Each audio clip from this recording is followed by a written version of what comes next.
Artificial intelligence takes center stage in New Delhi as decision makers and tech leaders descend on the Indian capital for the AI Impact Summit. Spotlighting theme, People, Planet and Progress. India hopes AI can help overcome the challenges facing the global south. Also ahead, is the West having an identity crisis? With the big takeaways from the Munich Security Conference in Germany. America calls for a return of the age of empires. Europe claims it's fine on its own, and India again tells the world it will make its own decisions. Bangladesh's Prime Minister-elect hints at Dhaka's changing course in foreign policy. Tariq Rahman says he plans to work towards revival of SAARC, the South Asian Association for Regional Cooperation. We look at the implications and the debate surrounding Sheikh Hasina's possible extradition.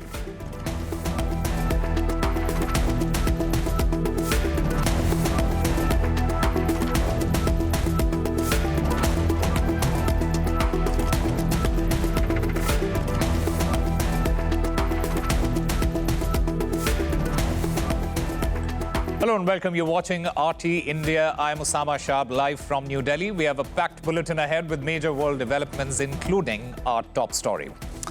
Billed as one of the most consequential tech gatherings of the 21st century, India's 5-day AI Impact Summit 2026, it is underway in New Delhi. This event is aimed at harnessing the potential of artificial intelligence to benefit the ordinary citizens. Indian Prime Minister Narendra Modi, he highlighted this theme as he welcomed the delegates. I warmly welcome world leaders, captains of industry, innovators, policymakers, researchers and tech enthusiasts from across the world for this summit. The theme of the summit is Sarva Jan Hitaya, Sarva Jan Sukhay, or Welfare for All, Happiness for All, reflecting our shared commitment to harnessing artificial intelligence for human-centric progress. The AI Impact Summit will enrich global discourse on diverse aspects of AI, such as innovation, collaboration, responsible use, and more. I am confident that the outcomes of the summit will help shape a future that is progressive, innovative, and opportunity-driven. And RT India's Rhythm Arcadia has been covering the summit on day one, and she breaks down what sets this AI event apart from others. You know, this summit is in fact looking at the potential of AI to help people and also governance changes.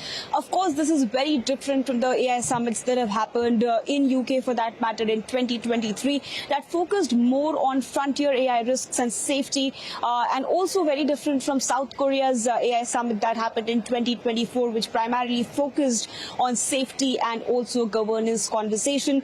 But India has broadened that particular framework because it is moving from AI safety alone to equity, access and also development when it comes to AI. Now, with generative AI becoming, a big thing across the world, this Delhi summit is nothing less than that.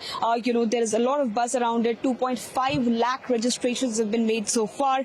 20 plus heads of the states are expected to attend this the particular summit. Now, 100 CEOs from across the world plus 500 experts will also be joining in, and that is not it. 450 plus startups along with live demonstrations are happening currently in Bharat Mandapam. Now it brings together firms, startups, governments and also research bodies showcasing the entire global AI ecosystem at this point in time.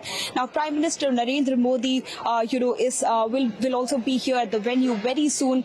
The theme of the summit is welfare for all, happiness for all, with a focus on 3 points: people, planet and also progress. But obviously, this comes at a time at a very crucial time when there is fear of job losses due to AI upgradation. But Prime Minister Narendra Modi hopes that AI data centers in India will help generate employment opportunities, and the government is in fact expanding computing capabilities and also data center infrastructure. Now AI is becoming, remember that AI is being used extensively across spectrums from infrastructure infrastructure to really agriculture and everything, you name it. Now, India's digital leap really, kick-started with the upgrade in public digital infrastructure. And one of such examples is of UPI that really transformed the real-time transactions. Now, India wants the AI century to learn from such experiences where, tech innovation and also a lot of governance model are put forward, and the ultimate, beneficiary is being given to the citizens of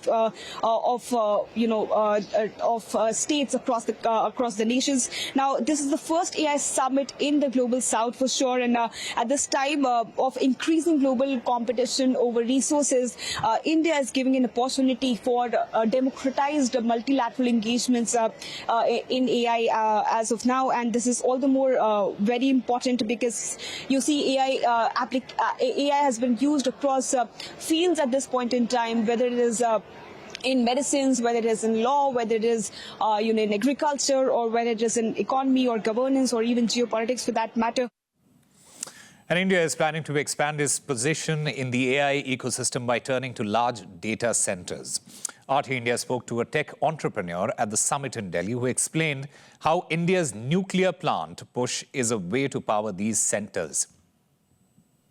We are the largest mobile data users in the world and the cheapest internet. So one part is that there is a big people who use the internet, and second part is the threat.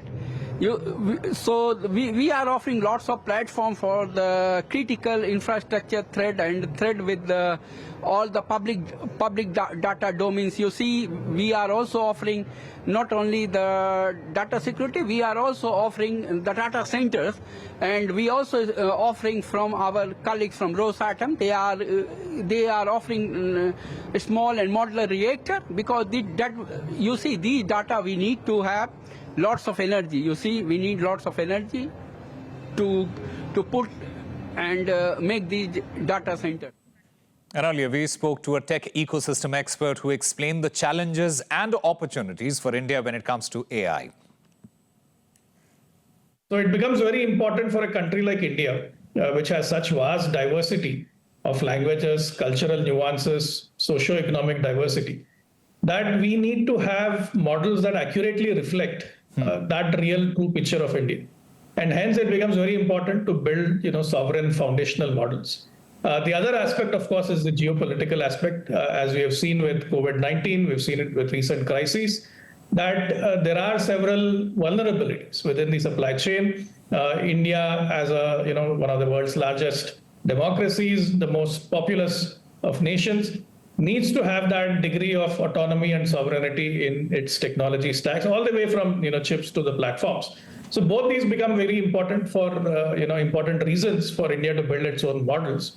And with that in mind, the India AI mission, a couple of years back, started this effort, first of all, to make high performance compute access available for Indian model developers and researchers.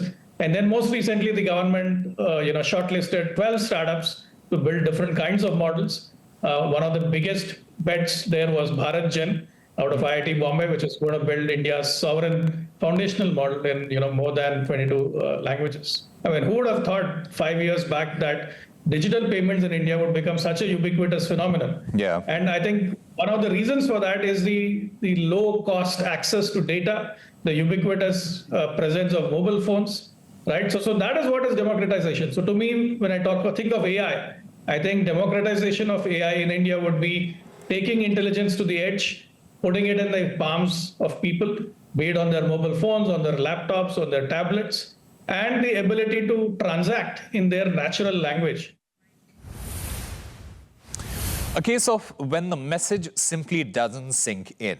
India's External Affairs Minister has once again stressed that his nation is committed to having strategic autonomy in its decision-making. Here's Jaishankar at the Munich Security Conference. We are very much wedded to strategic autonomy because it's very much a part of our history and our evolution. It's something which is very deep, and it's something which cuts across the political spectrum as well. Where the energy issues are concerned, look, this is today a complex market. I think oil companies in India, as in Europe, as probably in other parts of the world, look at availability, look at costs, look at risks, and take the decisions that they feel is in their best interest. Now, plenty of other nations, too, put their interest out in the open during the security conference in Munich. America apparently called to bring back the imperial golden age, calling on Europe to step up and make the West great again. For 5 centuries, the Second World War, the West had been expanding. Its missionaries, its pilgrims, its soldiers, its explorers pouring out from its shores to cross oceans, settle new continents, build vast empires extending out across the globe. The great Western empires had entered into terminal decline, accelerated by godless communist revolutions and by anti-colonial uprisings that would transform the world and drape the red hammer and sickle across vast swaths of the map in the years to come. Against that backdrop, then as now, many came to believe that the West's age of dominance had come to an end and that our future was destined to be a faint and feeble echo of our past. But together, our predecessors recognized that decline was a choice, and it was a choice they refused to make. This is what we did together once before, and this is what President Trump and the United States want to do again now, together with you. We do not want allies to rationalize the broken status quo rather than reckon with what is necessary to fix it. For we in America have no interest in being polite and orderly caretakers of the West's managed decline. We do not seek to separate, but to revitalize an old friendship and renew the greatest civilization in human history. European leaders openly acknowledge that a rift has emerged across the Atlantic and that the old assumptions binding them can no longer be taken for granted. Contrary to what some may say, woke, decadent Europe is not facing civilizational erasure. In fact, people still want to join our club, and not just fellow Europeans. When I was in Canada last year, I was told that over 40% of Canadians have an interest in joining the European Union.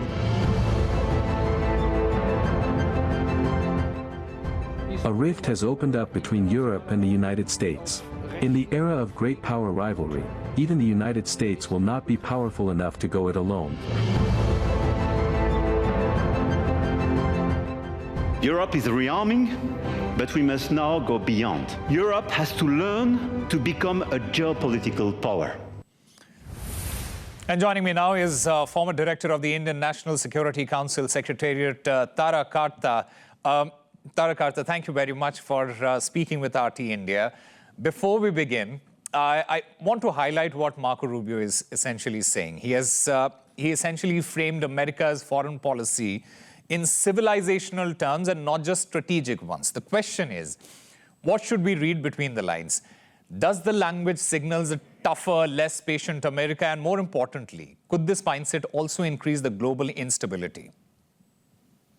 I would say yes to both. Because it is very dismaying what he's talked about. At least for us sitting here, you're talking of Western civilization. I mean, what on earth at this point of time, when we are the 4th largest economy, they're talking about the global South. You're talking about a whole China which is out there. You're talking of Russia. Where does this even come from? So it is, for me at least, that was very, very dismaying. Number 2, is it going to create more problems? I think so. From the reactions of European leaders, you see that pushback very clearly in public and saying we're not going to take this kind of nonsense. But the question, to be honest, is whether Europe can keep this momentum up. In the past, it hasn't been the most unified defense entity. You know, there have been efforts since when? Since what? Decades, trying to get this European defense identity together. And it was always wrecked by certain countries, which I will not name, who have been very, very sort of worked behind the scenes to wreck that emerging defense identity, which France was heading. Germany was also pushing for that. So let's see if they do it. And if they do it, the end result should bring sense and lack of war, not pushing it. Yeah. When you look at the language, there is also America and Europe. They're openly questioning each other's reliability as well. How should New Delhi then interpret this call of Washington to reclaim, what they call leadership? How should New Delhi then interpret all of that? Listen, Jaishankar, our foreign minister, he first talked about plurilateralism way back in 2020. Now everybody's talking about it. Yeah. So this is something we've always done. We don't rely on any one power, and we never did, and we never will. So hopefully this is for us with the EU FTA. It's a kind of opportunity because you've got now trade deals. I think with 7 countries in the last, counting from the last year, 7 or more than that, you've got this bunch of trade, because we are basically, for this prime minister, it's all about economics. It's about pushing the country to the fore, because everything comes from that. Everything that you want to do, comes from that, and that's where we're going. And I think Jaishankar was very clear on that we will go where our interests lie. Yeah. He also uses the term informal, like-minded groups. And that's what we do, and that is what now Europe is talking about. You saw what his German counterpart said. Yeah. Yes, we have a problem with BRICS, but we can work with Brazil and India. Yeah. So everybody has to work with what they have, because this US position has shifted just about every thing that one took for granted once, that this is how things work. Well, it's not working like that anymore. Sorry. Yeah. Tarak Artha, when the United States, it moves towards sharper Western assertiveness, firstly, does that make India a partner of choice or a pressure point to choose sides, according to you? I think it could be both, depending on the situation. If it comes to, say, a Quad or the things that Quad stands for, then it will be a partner. And we recognize that. If it comes to things that we want to do, like buying oil from where we think it's most beneficial for our economy, then it will be a problem. And we will, I think, from what we've seen so far, that will continue. Because economics decides all this. It's not some personal choice or loyalty or something. It's just plain economics. And that's what the rest of the world is doing, by the way. Yeah. Does that also create an opportunity for India, according to you? Or for that matter, does it make the global order more unstable and more unpredictable? It is. From the markets, what I see, the markets give you a very good idea of what's going to happen. So it looks like it's going to be unstable. But does it also give an opportunity for India as well? I think it does. It already has. Considering, like I said, that's why I said the number of trade deals you've done, the number of, you've got a fantastic new policy towards West Asia. Yeah. You're working with Saudi Arabia. You're working with a bunch of people across the board. You're working with the SCO. I won't say we're working with China, but well, they are part of BRICS. They're part of SCO. So we work with whatever there is. So in that sense, it is an opportunity. We're saying if you can do it, so can we.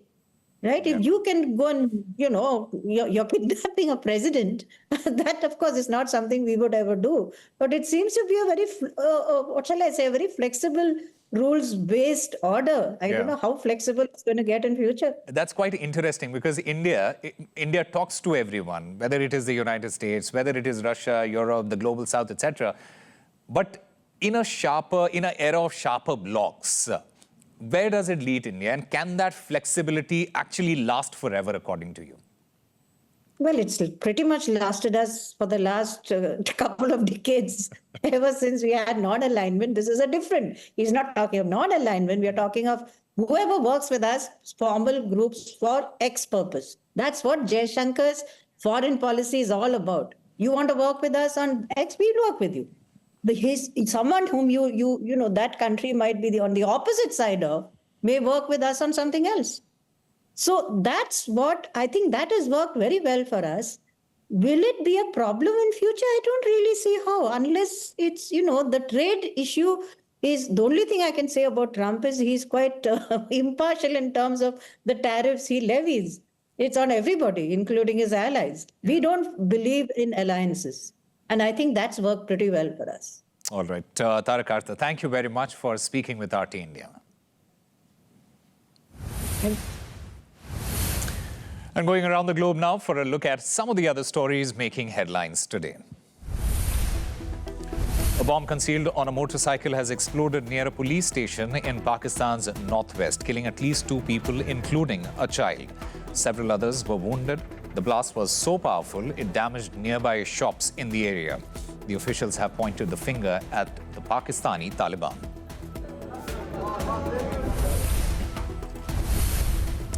Video from the scene of hostile fire in Moscow shows residents leaping from the windows to escape the flames. People can be seen jumping from the 4th floor as the blaze spread some 80 square meters with smoke pouring out of the building. Some people got creative, tying bed sheets together to climb down and throwing mattresses out the window to land on. 6 people were reportedly injured during the frantic escape. Sunday marked 25 years since India signed a landmark deal with Russia to indigenously produce its iconic T-90 tank. The first India-built Bhishma rolled out in 2009, following a technology transfer agreement. More than 1,100 tanks are currently in service, making India the largest non-Russian operator of the hardware. The deal is said to have helped sustain Russia's tank manufacturing sector in the early 2000s, according to officials.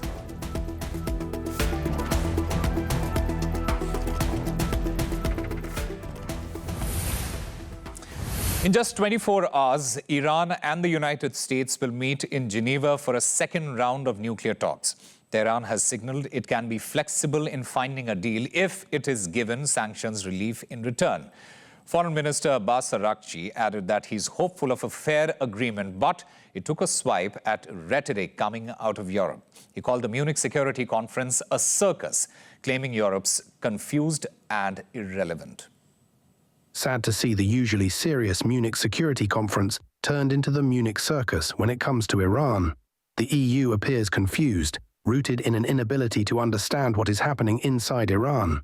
Strategically, an aimless EU has lost all geopolitical weight in our region. Well, Iran's Foreign Minister Abbas Araghchi has described the Munich Security Conference as a Munich circus. He says that when it comes to Iran, the Europeans do not have any proper understanding of the real situation here. He says that the Europeans have lost their geopolitical weight in the world, and that actually Germany is leading the way in surrendering regional policies to Israel. Well, also Iran's Foreign Minister Abbas Araghchi said that Europe has already lost all its weight in the world, and that our friends in the region are far more effective and helpful when it comes to regional and global developments, and especially with regard to Iran's nuclear talks with Washington. Moreover, Iran's foreign minister actually was not impressed by the meetings of Western leaders in Munich, actually, especially given the fact that anti-Iranian rally was held on the sidelines of the Munich Security Conference, called for by Reza Pahlavi, the son of the deposed US-backed Shah, who was toppled back in 1979 with the victory of the Islamic Revolution. Well, meanwhile, this comes as Iran's Foreign Minister Abbas Araghchi has arrived in Geneva for the second round of indirect nuclear talks with Washington over Iran's nuclear program. Well, according to Iranians, the main focus of the topics for actually Tuesday talks in Geneva will be Iran's nuclear program, and that no other issues will be discussed, and no zero enrichment has ever been on the table of negotiations. Well, in its latest tweet upon arrival in Geneva, Iran's Foreign Minister Abbas Araghchi has also said that he's planning to meet with the IAEA chief Rafael Grossi to discuss technical issues with regards to Iran's nuclear program. Also, Araghchi has said that he is in Geneva with real ideas to achieve fair and equitable agreement with Washington, and that what is not on the table is submission before threats. Well, this comes as U.S. Secretary of State Marco Rubio has said that Tehran makes decisions based on theology, but still the U.S. wants diplomacy and negotiations with Tehran. I'm not going to talk about attacks on Iran or anything of that nature, because the president's made clear he prefers diplomacy and an outcome of negotiated settlement. Now, we're dealing with radical Shia clerics. Okay, we're dealing with people who make geopolitical decisions on the basis of pure theology, and it's a complicated thing. I mean, no one's ever been able to do a successful deal with Iran, but we're going to try. Well, Israel seems to be the unhappiest side of the indirect nuclear talks between Tehran and Washington. Well, Israeli Prime Minister Netanyahu has said that during his visit to Washington, he has discussed Iran's nuclear issue with U.S. President Donald Trump, but still he believes that Iran is not reliable. I just came back from the United States for a very important meeting with President Trump. Obviously, the focus was on Iran. The president is determined to exhaust the possibilities of achieving a deal which he believes can be achieved now because of the circumstances that have been created, the force projection, and the fact that, as he says, Iran must surely understand that they missed out last time, and he thinks there's a serious probability that they won't miss out this time. I will not hide from you that I express my skepticism of any deal with Iran because, frankly, Iran is reliable on one thing. They lie and they cheat.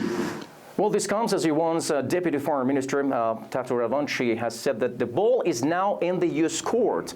And if the United States shows full sincerity, definitely an agreement is achievable. Well, this comes as the second round of indirect nuclear talks between Tehran and Washington are expected to take place on Tuesday in Geneva. We have to wait and see what comes out of the meetings, whether tangible progress would be achieved or that will lead to another confrontation across the region. A major chapter in India's naval history.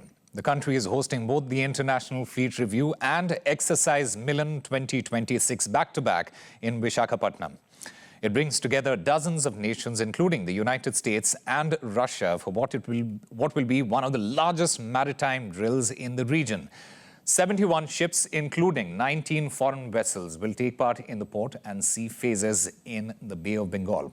President Draupadi Murmu will review the fleet later this week, with the Milan Sea exercises due to begin on Saturday. Those drills began back in 1995 with just 4 countries. This year, 65 navies from around the world will participate.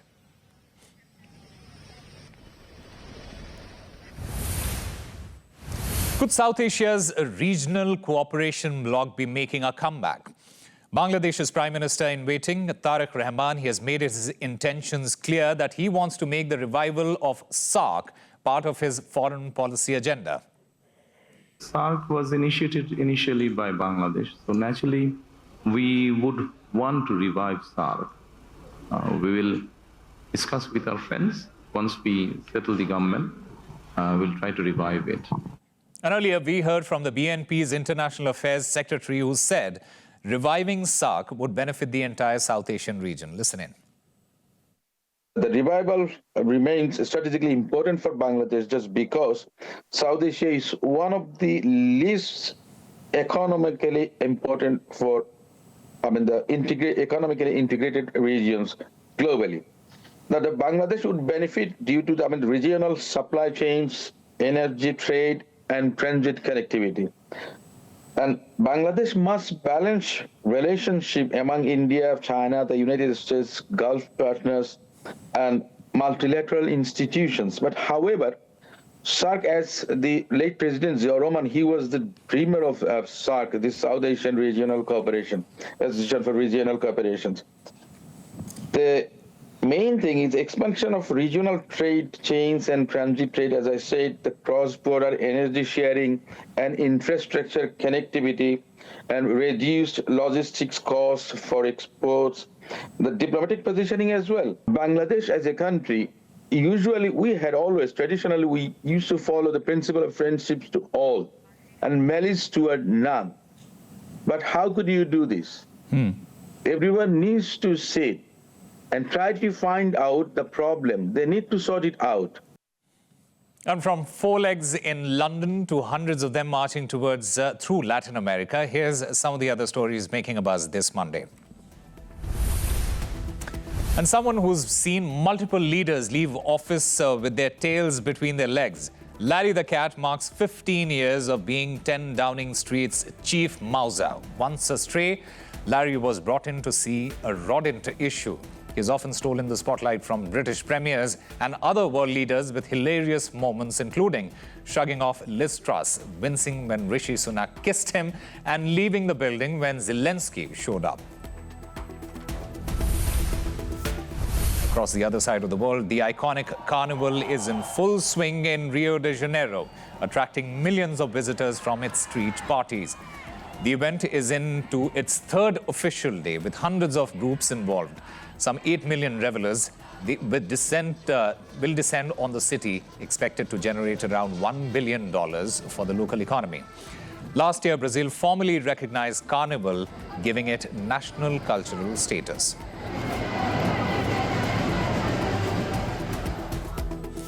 Well, those are the latest developments this hour on RT India. Stay with us. We'll be back shortly.